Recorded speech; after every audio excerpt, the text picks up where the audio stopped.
ముందు అర్థమవుతుంది. సరే, మనం కథలోకి వెళ్దాము. ఈ కథ మొత్తం కూడా సంధ్యాకాంతులలో ఉన్నటువంటి ద్వాపర యుగం. అంటే ద్వాపర యుగము ముగింపు దశకి వస్తోంది. ఇది ముగింపు. ఇంకా మరి ఒక శకానికి నాంది కూడా అదే. అలాంటి సంధ్యాకాంతులలో ఆ ద్వాపర యుగాన్ని మనం ఇప్పుడు చూద్దాం. ఎలా ఉంది అది అన్నది. అక్కడ మన యొక్క స్టోరీ స్టార్ట్ అవుతుందన్నమాట. అక్కడ ఇంకా ముగింపు దశలో, ఆ ద్వాపరయుగము ముగింపు దశలో అంటే మహాభారత సంగ్రామం అంతర్భాగంగా మొదలవుతున్నటువంటి ఆ సంగ్రామం మొదలయ్యే పరిస్థితులు అక్కడ మనకి కనిపిస్తూ ఉంటాయి. అంటే నైతిక విలువల పతనము, హింస పెరగడము, సమాజంలో ధర్మాచరణ తగ్గిపోవడము, తర్వాత ఋషులు యోగులందరూ ఆ జనావాసాలని వదిలిపెట్టేసి వాళ్ళ యొక్క ఏకాంతవాసానికి వెడలిపోవడం, హింస వలన ఇక్కడ ఉండలేక ఇట్లాంటిదన్నీ జరుగుతాయి. ఇంకా ప్రజల మధ్యలో వర్ణ వివక్ష బాగా పెరిగిపోవడము, గొడవలు జరగడం, ఇదన్నీ కూడా మనము ఆ యొక్క పరిస్థితిని ఇలా మనము చూడవచ్చు. అక్కడ కళలు మాత్రము వాటి ఆశించదగిన, మనం ఆనందించదగిన పరిణామం ఏదైనా ఉంది అంటే కళలు, సృజనాత్మకత, తర్వాత సంగీతము, నృత్యము, ఇలాంటివన్నీ కూడా ప్రజలు బాగా ఆదరణ చూపిస్తున్నారనమాట. వాటి మీద ఆసక్తి చూపిస్తున్నారు. ఆదరణ కూడా చాలా బాగుందనమాట. కానీ అక్కడ వాళ్ళు ఆ యొక్క కళల్ని ఎలా చూస్తున్నారు అంటే బాహ్య సౌందర్యానికి, ఆడంబరాలకు ప్రతీకగా మాత్రమే చూడగలుగుతున్నారు. కళల్ని అసలుగా మన హృదయ లోతుల్లోంచి వచ్చే భావ వ్యక్తీకరణగా కానీ, లేదా పరమాత్మ చైతన్యానికి మనల్ని దగ్గర చేసే ఒక ఆయుధాలుగా కానీ ఆ కళల్ని వాళ్ళు పరిగణలోకి తీసుకోవటం లేదు. అవి కేవలం బాహ్య సౌందర్యానికే పరిమితమైన రోజులవి. అలాంటి ఆ టైంలో ఈ కళల ప్రోత్సాహం వలన ఎప్పుడైతే రుక్మిణీమాత విదర్భ నుంచి ద్వారకకి, తన వివాహానంతరం ద్వారకకి వస్తారు. రుక్మిణీమాత విదర్భ నుంచి. ఆ విదర్భలో ఉండగానే తన చిన్నప్పటి నుంచి రుక్మిణీమాతకి కళలంటే, సంగీతం అన్నా కళలన్నా చాలా చాలా ఆమెకి ఆసక్తి ఎక్కువన్నమాట. అందుకని అవి కళలన్నవి అందరికీ అందుబాటులోకి రావాలి. వాటిల్లో ఉన్నటువంటి సృజనాత్మకతని వెలికి తీయాలి. తద్వారా మానవ జీవితంలో ఆనందం కళల ద్వారా తీసుకురావాలి. సుఖశాంతులు వెల్లివిరియాలి కళల ద్వారా అన్నది ఆమె యొక్క ఆశయం. అందుకని చాలామంది కళాకారుల్ని ఆమె చిన్నప్పటి నుంచి ఆమె దృష్టి వాటి మీదనే ఉండేది. అందుకని వాళ్ళని ప్రోత్సాహం ఇవ్వడము, వాళ్ళ పోషణకి కూడా తనే ప్రత్యేకంగా శ్రద్ధ తీసుకోవడము, ఇవన్నీ కూడా ఆమె చిన్నప్పటి నుంచి చేస్తూ వచ్చారు. దాని వలన ఏమైందంటే కళాకారులందరికీ కూడా, ఆ కుటుంబాలన్నీ కూడా రుక్మిణీమాత వివాహం జరిగి ద్వారకకు వచ్చేటప్పుడు వాళ్ళు ఉన్న ఊరిని కూడా వదిలిపెట్టి పరాయి రాజ్యం అంటే పక్కన ఉన్నటువంటి రాజ్యమైనటువంటి ద్వారకకి వాళ్ళు వలస వెళ్ళే అంత ఆరాధన, అనురాగం వాళ్ళు మాత పట్ల పెట్టుకున్నారనమాట. అందుకని అలాంటి చాలా కుటుంబాలు విదర్భ నుంచి ద్వారకకి వచ్చేసాయి. చాలా కుటుంబాలు. అలా వచ్చిన కుటుంబాలన్నిటినీ రుక్మిణీమాత, శ్రీకృష్ణ వారి అంటే వాళ్ళిద్దరూ కలిసి ఒక నిర్ణయం తీసుకొని వీళ్ళందరి కోసం ఒక గృహ సముదాయాన్ని వాళ్ళు నిర్మించారనమాట. ఈ కళాకారులందరికీ ద్వారకలో. ఆ విధంగా రుక్మిణీమాత ప్రత్యేక శ్రద్ధ వారి పట్ల కనపరిచేవారు. ఇలా వచ్చిన కుటుంబాల్లో ఒక కుటుంబము మన ఇప్పుడు ఈ కథ చెప్పే మాలిని వాళ్ళ కుటుంబం అన్నమాట. మాలిని ఒక చిన్న పాప, ఒక 8 సంవత్సరాల పాప ఈ కథ ప్రారంభం చేస్తున్నప్పుడు. ఈ మాలినికి తన తల్లి దర్శిని, ఆమె కూడా నృత్య కళాకారిణి అన్నమాట. దర్శిని వాళ్ళ నాన్న, తర్వాత మాలినికి ఒక అన్న ఉంటాడు, అతని పేరు అభిషేక్. వీళ్ళందరూ కలిసి వాళ్ళకి నిర్మించబడిన ఆ గృహాలలో ఉంటూ ఉంటారనమాట. వాళ్ళంతా ఒకే కుటుంబంగా, అందరూ కళాకారులు చాలా సఖ్యతగా ఒకే కుటుంబంగా ఉంటారు. అందులో దర్శిని చాలా బాగా డాన్స్ వేయగలదు. ఆమె అభినయం చాలా గొప్పగా ఉంటుంది. తను ఎలాగా అభినయిస్తుందంటే భావ వ్యక్తీకరణ కానీ, తన యొక్క అభినయం కానీ, తన యొక్క సౌందర్యం కానీ అది బాహ్య సౌందర్యంగా కాక అంతరం నుంచి వస్తున్నటువంటి ఒక మంచి తేజస్సులాగా తన యొక్క అభినయాన్ని ప్రదర్శిస్తూ ఉంటుంది. అందుకని తనకి చాలా ప్రాముఖ్యత ఉంటుందన్నమాట తన యొక్క నృత్య ప్రదర్శనకి. అందుకని తనకి చాలా మంది అభిమానులు దర్శిని సంపాదించుకుంటుంది. చాలా పెద్ద పెద్ద క్షత్రియ కుటుంబాల్లో ఆమె ప్రదర్శన కోసం వాళ్ళందరూ అడుగుతూ ఉంటారు. అలా తను చాలా పేరు ప్రఖ్యాతలు తెచ్చుకుంటుంది. అలాంటి కుటుంబంలో మన మాలిని, దర్శిని, అభిషేక్ మధ్య జరిగే సంభాషణ అంతా ఇప్పుడు మొదటి అధ్యాయంలో మనకు కనపడుతుంది. అయితే దర్శిని తర్వాత వీళ్ళ కుటుంబం గాకుండా ఇలా కొన్ని కుటుంబాలు వీళ్ళందరికీ కూడా ఒక పెద్ద ఉంటాడు. అతని పేరు మహేందర్. అతను మాత్రం కొంచెం స్త్రీలోలత్వం కలిగిన వాడు. చాలా తామసిక స్వభావం కలిగిన వాడనమాట. ఆడవాళ్ళ పట్ల కొంచెం ఆయన ప్రవర్తన అంత సరైన రీతిలో ఉండదు. అలాంటి వాడు మహేందర్.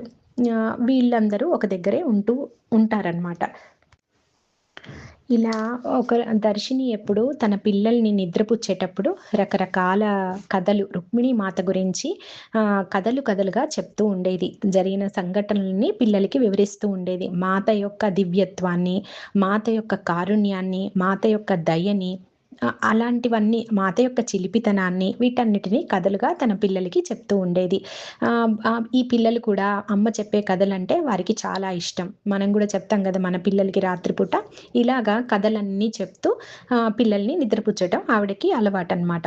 తన పిల్లల్ని తాను చాలా ప్రేమగా తనకు దొరికిన కొద్ది టైంలోనే తను చాలా ప్రేమగా దగ్గరకు తీసుకొని వాళ్ళ అవసరాలన్నీ గమనిస్తూ వాళ్ళతో ఒక మంచి బంధం తనకి ఉందనమాట. అంటే ఎలాంటి బంధం అంటే అది నార్మల్‌గా మనకి అమ్మ, బిడ్డ లాగా కాకుండా ఇంకా ఆత్మ సంబంధం కలిగి ఉంది ఆ తల్లి ఆ పిల్లల పట్ల. అంతటి బంధం వారి మధ్య ఉండేది. అయితే దర్శిని ఎలాంటి కథలు చెప్పింది అంటే, రుక్మిణీమాత తన చిన్నతనంలో విదర్భలో అంటే వాళ్ళ రాజ్యంలో ఉన్నప్పుడు ఇద్దరు ఆల్మోస్ట్ సేమ్ ఏజ్ వాళ్ళనమాట. ఎవరు దర్శిని ఆహ్, రుక్మిణీమాత కూడా ఇద్దరు ఒకే వయస్సు కలిగిన వాళ్ళు. అప్పుడు జరిగిన సంగతులన్నీ తన పిల్లలకి తను చెప్తోంది. ఏమని చెప్తోందంటే, ఒకసారి రుక్మిణీమాత చాలా చిలిపి పిల్ల తను. ఒకసారి ఏం జరిగిందంటే, ఆ రాజకోట రాజ మందిరం ఉంటుంది కదా! రాజభవనము. దాని చుట్టూ ఉన్న గోడ దగ్గర ఒక గేట్ల దగ్గర కాపలాదారులుంటారు. వాళ్ళ కళ్ళు కప్పి ఎప్పుడు బయటికి తప్పించుకోవడం అన్నది రుక్మిణి మాతకి మహా సరదా అయిన, ఇష్టమైన పని అన్నమాట. అలా తప్పించుకొని బయట ఏముంది? ప్రజలందరూ ఎలా ఉన్నారు? వాళ్ళ అవసరాలేంటి? తర్వాత బయట నృత్య ప్రదర్శనలు ఎలా జరుగుతున్నాయి? కళలు ఎలా జరుగుతున్నాయి? ఇవన్నీ కూడా ఆవిడ గమనించడం తనకి ఇష్టం అన్నమాట. అలా తను ఒకసారి బయటకొస్తారు. బయటకొచ్చినప్పుడు రాజభటులు కూడా ఆమెను వెతుక్కుంటూ వస్తారు ఆమె ఎనకాలనే. అది తను బయట ఉన్నటువంటి ఈ అమ్మాయి దర్శిని గమనిస్తుంది. గమనించి, "ఓ రుక్మిణి మాత మీరిలా వచ్చారా? చూడు మీ ఎనకాల వాళ్ళు భటులొస్తున్నారు" అంటూ తనని నెమ్మదిగా పక్కకి తప్పిస్తుంది వాళ్ళ దృష్టి నుంచి. ఆ విధంగా రుక్మిణి మాత వాళ్ళ నుంచి తప్పించుకుంటుంది. ఇలా ఒకసారి జరుగుతుంది. ఆ తర్వాత ఇంకొకసారి గూడా అలాగనే ఒక చోట నృత్య ప్రదర్శన జరుగుతున్నప్పుడు రుక్మిణీమాత అక్కడికి వస్తారనమాట. అయితే అలా వచ్చినప్పుడు తిను వెళ్ళి ఆహ్, రుక్మిణీమాతని "అయ్యో! భటులొచ్చారు చూడండి" అని చెప్పి అనే లోపులోనే రుక్మిణీమాత తనకు తానుగా మాయమైపోవడం జరుగుతుంది. అంటే కొంచెం దూరం వెళ్ళిన తర్వాత "నువ్వేం టెన్షన్ పడకు నేనెళ్ళిపోతానులే" అని చెప్పి అక్కడి నుంచి మాయమైపోతుంది. ఇలాంటి కథలు చెప్పినప్పుడు మన మాలిని చాలా సందేహపడుతుంది. అలా ఎలా మాయమైపోతుంది? అసలు మనిషి మాయమైపోగలరా అసలు? అమ్మ నువ్వు కొంచెం ఎక్కువ చెప్తున్నావట్టుంది అని తను అనుకుంటుందనమాట. అమ్మ రుక్మిణీమాత అంటే తనకి చాలా ఇష్టం గదా! అందుకనే కొంచెం ఎక్కువ చేసి చెప్తుందేమో అని అనుకుంటుంది తను. ఇలా కథలు. కానీ అమ్మ చెప్తుందంటే ఏదో నిజం ఉండే ఉంటుంది. ఆమెకి ఆ ధైర్యం నచ్చుతుందనమాట. అలా తప్పించుకొని స్వేచ్ఛగా బయట తిరగడం అన్నది తనకి నచ్చుతుంది. రుక్మిణీ మాత కూడా చాలా స్వేచ్ఛని కోరుకున్నారు. స్వేచ్ఛ చాలా అవసరం అని కూడా తను చెప్పారనమాట. అదంతా మనం ముందు ముందు కథల్లో చూస్తాము. ఇలా మాలినికి కూడా రుక్మిణీ మాత చేసిన ఆ చిలిపి పనులు, ఆ స్వేచ్ఛగా బయటికి రావడం అన్నది తనకి నచ్చుతుంది గాబట్టి ఆ కథలన్నీ వింటుంది. కానీ ఇలాంటి మాయమైపోవడము, ఇలాంటి విషయాలు విన్నప్పుడు మాత్రం తనలో చాలా సందేహాలు వస్తూ ఉంటాయి. కానీ అభిషేక్ మాత్రం పూర్తిగా అమ్మ కొడుకు. అమ్మ ఏం చెప్తే అది నమ్మేస్తాడనమాట. తనకి డౌట్స్ ఏం రావు ఆ విషయంలో. తర్వాత ఇంకొకసారి ఏం జరుగుతుందంటే రుక్మిణీమాత మళ్ళీ బయటికి వచ్చారు. అంటే చిన్నప్పుడు ఇదంతా రుక్మిణీమాతకి 10 సంవత్సరాల లోపు ఆ టైంలో అన్నమాట. బయటకొచ్చి బయట ఎవరో ఇట్లా మనకి ఇవి ఉంటాయి గదా! వజ్రాలు, ఆభరణాలు అమ్మేవాళ్ళు అక్కడికి వెళ్ళి అన్నీ పరిశీలనగా చూస్తూ ఉంటుంది. ఇదేంటి? ఆమెకు అన్నీ తెలుసు. రత్నాలలో ఎన్ని రకాలుంటాయి, ఎలాగా ఉంటే అవి మేలిమైనవి, అలాంటివన్నీ నాణ్యమైన రత్నాలు ఇవన్నీ తనకు తెలుసు. కాబట్టి అతన్ని క్వెషన్‌లేస్తూ ఉంటుందన్నమాట. ప్రశ్నలు అడుగుతుంది. "నువ్వు ఇది కరెక్టేనా? నువ్వు ఇది ఇదియా?" అలా అడుగుతూ ఉన్నప్పుడు ఎనక నుంచి రాజభటులు వస్తారు. ఆ మాత ఎక్కడికెళ్ళిపోయింది ఎతుక్కోడానికి. ఈలోపు దర్శిని కూడా అటుగా రావడం జరిగి రుక్మిణి మాతని చూసి నెమ్మదిగా రుక్మిణి మాతని తానే ఏదో రక్షిస్తున్నట్టు పక్కకు తీసుకెళ్తుంది. పక్కకు తీసుకెళ్ళి అలా తప్పిస్తుందనమాట రుక్మిణి మాతని వాళ్ళ యొక్క దృష్టి నుంచి. అలా అప్పుడు రుక్మిణి మాత అంటారు, "దర్శిని, నువ్వు నన్ను 2 సార్లు ఇలా రక్షించావు కదా! నేను నీ యొక్క సహాయాన్ని నేను ఎప్పటికీ గుర్తుపెట్టుకుంటా. నీకు అవసరమైనప్పుడు నేను కూడా నిన్ను రక్షిస్తాను" అని చెప్పి ఆమె మాట ఇస్తుంది మన దర్శినికి. అంటే ఇదంతా మాలిని వాళ్ళ అమ్మకనమాట. ఇలా జరుగుతుంది. ఈ ఈ యొక్క కథలు తన పిల్లలకి చెప్తూ ఉంటుంది దర్శిని. తర్వాత మాలిని అనుకుంటుంది, ఆహా! అమ్మ ఎంత చెప్తుంది. నిజంగా ఎంతో మంచిగా మన యొక్క కుటుంబాలని పోషణ చేస్తున్నారు రుక్మిణి మాత. ఎంత ఆమె యొక్క ఇంట్రెస్ట్ మన కుటుంబాల మీద ఎంత ఎక్కువగా ఉంది. మనల్ని ఎంత చక్కగా చూసుకుంటున్నారు అని ప్రేమ ఇద్దరికీ ఉంటుంది. మాలినికి, అభిషేక్‌కి రుక్మిణి మాత పట్ల ఒక ప్రేమ, ఆరాధన ఉంటుంది. కానీ తన తల్లి అంత కాదు. తల్లి అన్నిటిని తాను చూసింది గాబట్టి, తనకి చాలా ఎక్కువ మమకారం. తను చెప్పేటప్పుడు గూడా పూర్తిగా ఆ యొక్క స్థితిలో తదాత్మ భావనలో తానే నారాయణిగా, నారాయణియే రుక్మిణీ మాతగా జన్మ తీసుకుంది అని చెప్తూ తన పిల్లలకి ఈ విషయాలు చెప్తుందనమాట. అయితే దానికి రుజువేంటి అన్నది పిల్లల ప్రశ్న. అంటే నారాయణియే సీతమ్మనే మళ్ళీ రుక్మిణీమాతగా వచ్చింది అనడానికి ఏంటి రుజువు అని అప్పట్లో కూడా వాళ్ళతో పాటున్న వాళ్ళని సహజంగా మానవుల్లాగానే గుర్తించారు. ఎవరో కొద్దిమంది మాత్రమే వాళ్ళలో ఉన్న దివ్యత్వాన్ని అనుభూతి చెందగలిగారు. వాళ్ళు వాళ్ళ ద్వారా ఉద్ధరించబడ్డారనమాట. అందుకే జ్ఞానాన్ని గుర్తించినప్పుడు, జ్ఞానుల్ని గుర్తించినప్పుడు కొంత కొంత మనం నేర్చుకోగలుగుతాం. అయితే ఈ కథలో దర్శిని ఇలా చెప్తూ తదాత్మ భావనలో ఉండిపోతూ ఉంటుంది చాలా సార్లు. వాళ్ళ అమ్మ యొక్క ఆరాధనని చూసి రుక్మిణి మాత పట్ల వీళ్ళు ఆకర్షితులవుతారనమాట పిల్లలు. ఆ విధంగా జరుగుతూ ఉంటుంది. మాలిని ఎప్పుడు వాళ్ళ అమ్మ డాన్స్ వేస్తున్నప్పుడు చూస్తూ ఉంటుంది. ఆహా! ఎంత చక్కని ఆకృతి మా అమ్మది. ఎంత చక్కని అభినయము. ఒక పక్షిలాగా తేలికగా మన కళ్ళకి ఆమె కదలికలు ఒక సవాల్‌ని విసురుతున్నట్లు ఆమె చేస్తుందంట ఆ నృత్యం. తన చేతులు హంస యొక్క మెడ ఎలా వంపులు తిరుగుతూ ఉంటుందో, అలా ఎంతో ఎత్తులో ఆకాశాన్ని తాకుతున్నట్టుగా, ఏదో అందుకోవాలనుకున్నట్టుగా అలా భంగిమలు ఉంటాయట ఆమె యొక్క డాన్స్‌లో. తన ప్రతి కదలికని గమనిస్తూ, తన ప్రతి కదలికలోని అంతరార్థాన్ని గమనించడానికి ట్రై చేస్తూ ఉంటుంది ఈ చిన్న పిల్ల.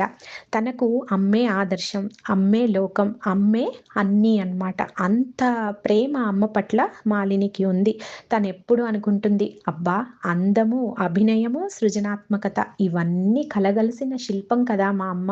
నేను కూడా పెద్దయిన తర్వాత అమ్మలాగే డాన్స్ చేయాలి.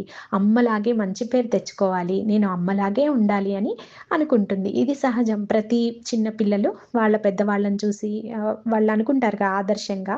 అలాగే మాలిని కూడా. కానీ మాలిని ఆత్మ లోపలలోంచి అనుకుంటుందనమాట. అలా ఉండాలి ఇంక నేను. అమ్మే నాకంతా. ఆమెలాగానే నేను ఆదర్శంగా అమ్మని ఆదర్శంగా తీసుకొని నేను ముందుకెళ్ళాలి అని తన చిన్నతనంలో తననుకుంటుంది. ఆమె యొక్క ఆమె యొక్క చెప్పాను గదా! ఆమె యొక్క ప్రదర్శనలకి అందరూ ఆకర్షితులైపోవడంతో ఆమె చాలా బిజీ అయిపోతుంది దర్శిని. కాబట్టి మన మాలిని యొక్క ఏవైనా అవసరాలు కానీ, మాలినిని చూసుకోవడం కానీ అంతా కూడా వాళ్ళ అన్న అభిషేక్ చూసుకుంటూ ఉంటాడు. వీళ్ళిద్దరి బంధం కూడా చాలా బావుంటుందనమాట. చాలా చక్కగా ఉంటారు వాళ్ళిద్దరూ. ఆ అబ్బాయి కూడా చాలా పెద్దరికాన్ని తీసుకొని తన చెల్లిని చూసుకుంటూ ఉంటాడు. వాళ్ళ నాన్నగారు కూడా ఉంటారు. ఆయన కూడా కళాకారుడే. కాకపోతే ఏంటంటే ఆయన నిస్సహాయంగా అంటే ఆయన ఏం పట్టించుకోడనమాట. ఇంటిని గాని ఇట్లా ఏం పట్టించుకోడు. ఒక సైడ్‌కి ఉంటాడు. ఆయనకి అంత ఎక్కువ నైపుణ్యం కలిగినటువంటి కళాకారుడు కాదు. తర్వాత ఇక్కడ మనం ముందుగా చెప్పుకున్నటువంటి మహేందర్ కూడా కొంత దర్శినిని ఇబ్బంది పెడుతూ ఉంటాడు. అది తెలిసి కూడా వాళ్ళ నాన్న ఏమీ చేయలేక నిస్సహాయంగా, మౌనంగా అంగీకారం తెలుపుతాడనమాట. ఈ విధంగా ఈ కుటుంబం వాళ్ళ కాలం వెళ్ళబుచ్చుతూ ఉంటుంది. ఆ తల్లి గూడా ఈ పిల్లల్ని పోషించాలంటే తనదే బాధ్యత కాబట్టి ఇలాంటి కొంచెం ఇలాంటి ప్రాబ్లమ్స్‌ని అంటే ఇలాంటి ఇబ్బందుల్ని గూడా తను మౌనంగా భరిస్తూ ఉంటుంది. ఇవన్నీ కూడా పిల్లలకు కూడా తెలుసు. మాలినికి, అభిషేక్ కూడా మహేందర్ అమ్మనేదో ఇబ్బంది పెడుతున్నాడు అన్న విషయం తెలిసినా వారు చిన్న పిల్లల కాటాన వాళ్ళు కూడా ఏం చేయలేరనమాట. ఇక నృత్య ప్రదర్శనలు అలా ఇస్తూ మా మన దర్శిని రాజభవనంలో కూడా ప్రదర్శనలు ఇస్తుంది. రాజభవనంలో నృత్య ప్రదర్శన అంటే వారికి చాలా ఒక బిరుదుతో సమానం అన్నమాట. వాళ్ళ యొక్క చిరకాల స్వప్నం అని చెప్పొచ్చు చాలామంది కళాకారులకి. అలా రాజభవనంలో ఎన్నో సార్లు దర్శిని ప్రదర్శనలు ఇవ్వడం జరుగుతూ ఉంటుంది. అదంతా కూడా తన గొప్పతనమే అని చెప్పి మహేందర్ చాటుకుంటూ ఉంటాడు. సరే ఇవన్నీ చూస్తూ మాలినికి ద్వేష భావన స్టార్ట్ అవుతుంది మహేందర్ పట్ల. తనకి తెలుసు కదా ఇవన్నీ. అందుకనే తనకి ద్వేషం చిన్నప్పుడే మొదలైపోయింది మహేందర్ పట్ల. అలా జరుగుతున్నప్పుడు ఈ అభిషేక్ మాత్రం ఇవన్నీ చూస్తాడు. తనకి కూడా మహేందర్ అంటే కొంత కోపం ఉన్నమాట వాస్తవం. ఎప్పుడు అభిషేక్‌కి ఒక అభిరుచి ఉండేది. అది కళాకారుల్లాగా కాకుండా క్షత్రియుల్లాగా ఒక విలువిద్యలో అతనికి అభిలాష ఎక్కువన్నమాట. ఆ బాణాలు అవన్నీ పట్టుకొని తిరుగుతూ ఉంటాడు. అయితే వాళ్ళ నాన్న, వాళ్ళ అమ్మ వీళ్ళందరూ కూడా "అరే! మనము కళాకారుల వంశం. నువ్వు ఏదో ఒకటి నేర్చుకో. ఇవి వద్దు మనకి. ఇవి క్షత్రియులే చెయ్యాలి. ఈ పని క్షత్రియ వంశానికి సంబంధించింది. నువ్వవి పట్టుకొని తిరగొద్దు" అని చెప్పి వాళ్ళ అమ్మ, నాన్న చెప్తారు. మిగతా పిల్లలేమో వీడికి ఒక పాట రావడం లేదు, ఒక డాన్స్ రావడం లేదని చూసి వాళ్ళు గేలి చేస్తూ నవ్వుతూ ఉంటారు. అప్పుడు మాలిని అడుగుతుంది వాళ్ళ అమ్మని, "అమ్మ మరి అన్నకి యుద్ధ విద్య అంటే ఇష్టము, విలువిద్య అంటే ఇష్టము. ఎందుకు అలా తిరుగుతూ ఉంటాడు? మిగతా పిల్లలేమో అలా వాళ్ళు ఏడిపిస్తున్నారు. మా అన్నని అలా ఏడిపిస్తే నాకు బాధగా ఉంది" అని చెప్పి తన తల్లితో అంటుంది. అప్పుడు, అప్పుడు వాళ్ళ అమ్మ అంటుంది, "వాడిలో కూడా చాలా నైపుణ్యాలున్నాయి మాలిని. అది కాలంతో వ్యక్తపరచబడతాయి. ఇప్పుడే అవి అర్థం కావు" అని చెప్పి వాళ్ళ అమ్మ దర్శిని అంటుందనమాట. ఈ అబ్బాయితో కూడా అడుగుతుంది, "ఎందుకన్నా నువ్వెప్పుడు ఇవే పట్టుకొని ఉంటావు? వద్దు" అంటే ఆ అబ్బాయి ఏమంటాడు తెలుసా? "ఇవన్నీ నాకుండడం వలన నాకు ఒక సెక్యూర్డ్ ఫీలింగ్ అంటే నాకు ఒక రక్షణ, నాకొక తృప్తి అలాంటి భావన నాలో కలుగుతుంది. అవి లేకపోతే నేను ఉండలేను" అని చెప్పి అప్పుడు ఆ అబ్బాయి అంటాడనమాట.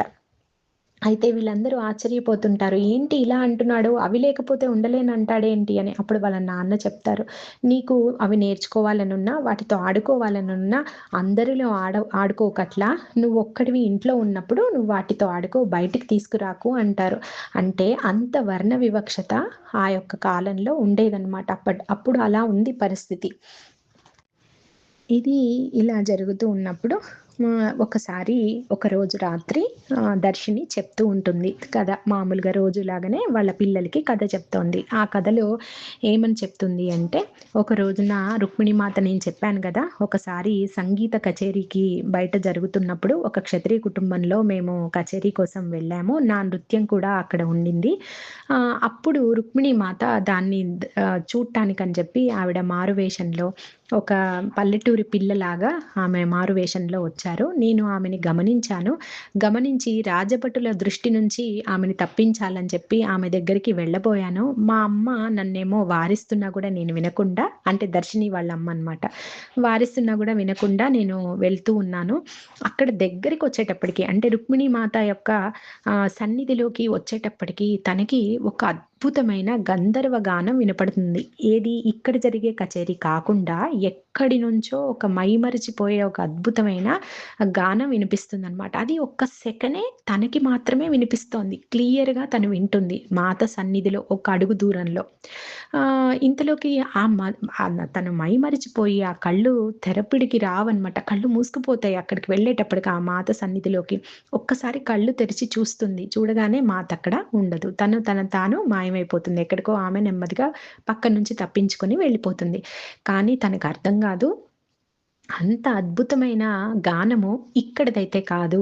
అది గంధర్వ గానము అని చెప్పి తనకర్థమవుతుంది.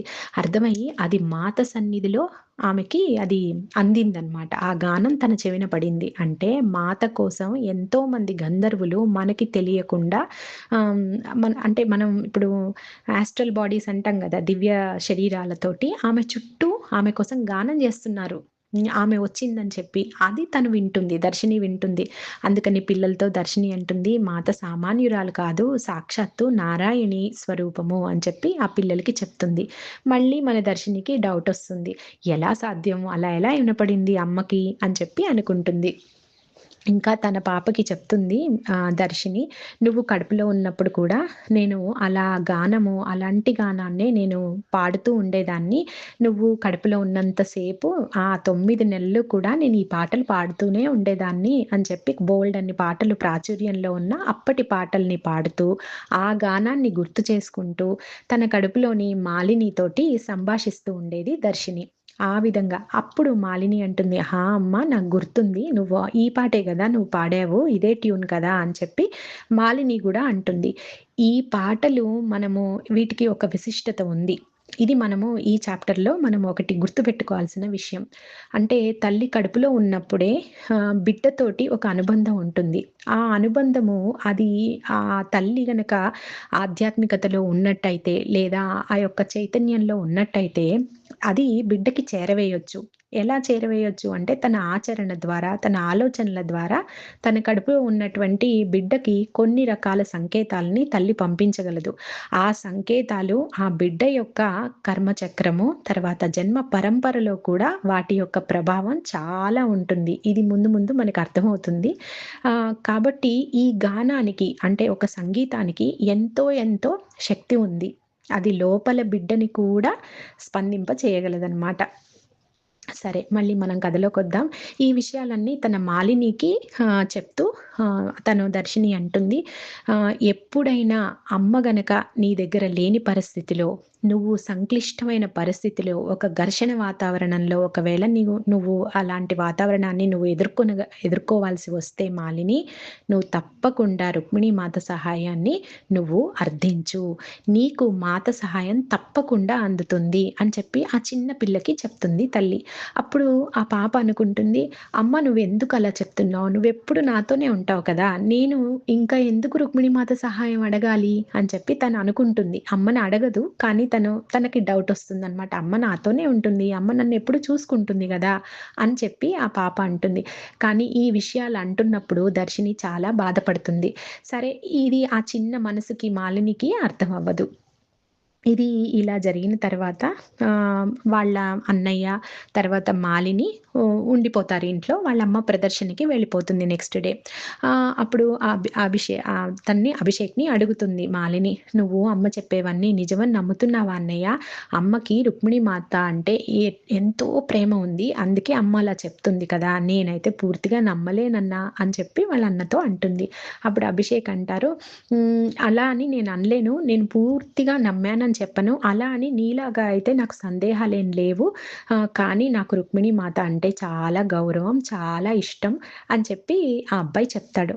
చెప్పిన తర్వాత నీకు రేపొకటి చూపిస్తాను అని చెప్పి అంటాడనమాట వాళ్ళ చెల్లితోటి. పొద్దున్నే అవుతుంది. ఇంకా ఎవరు లేవరు. అప్పుడే గబగబా మాలినిని లేపి, "అభిషేక్ రారా నాతో పాటు" అని చెప్పి మాలినిని తీసుకొని ఆ సముద్ర తీరం దగ్గరికి వెళ్తాడనమాట. వాళ్ళ ఇంటికి దగ్గరలో ఉన్న చెట్లు అవన్నీ ఉంటే అక్కడికి వెళ్తాడు.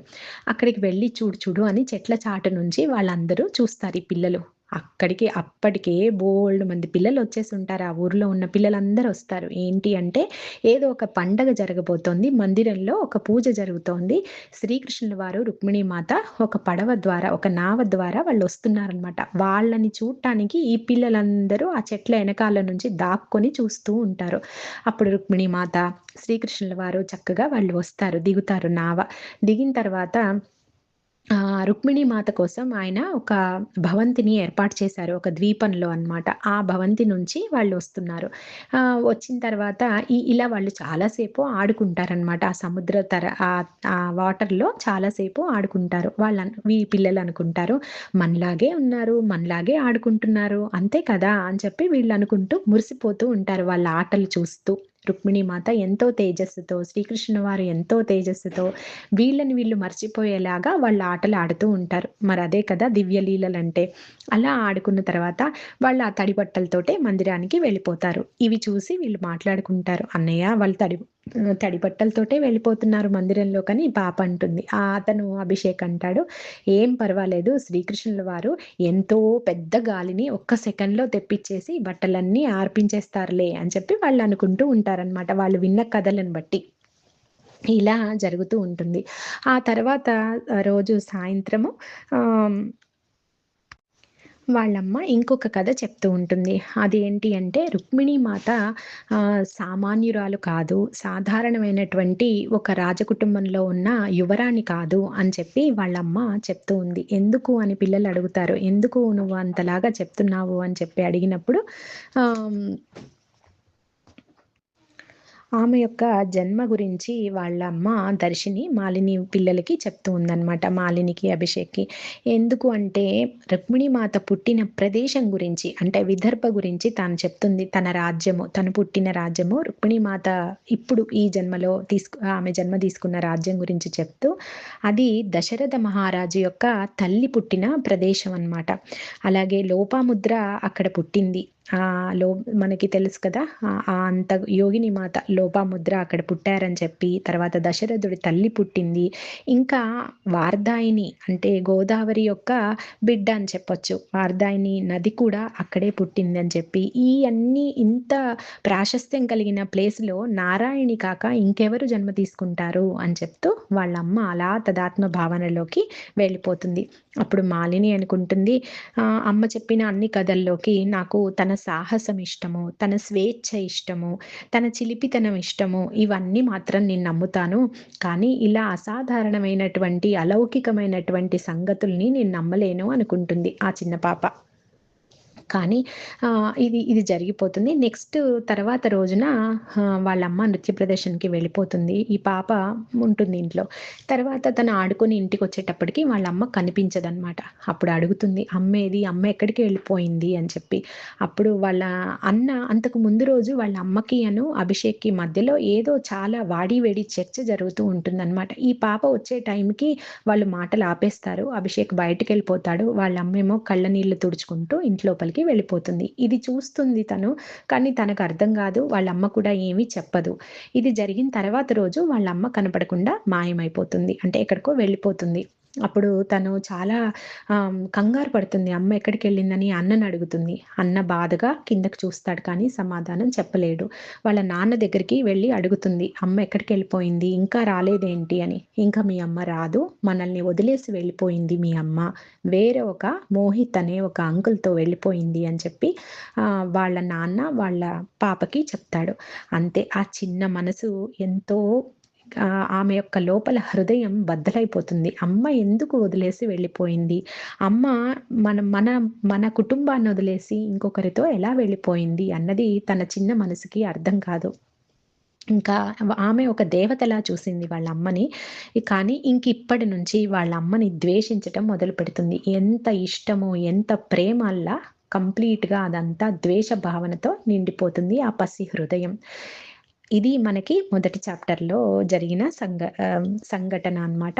తర్వాత మనము నెక్స్ట్ చాప్టర్‌కి వెళ్ళినప్పుడు ఏం జరుగుతోంది అన్నది చూద్దాము. జై శ్రీకృష్ణ.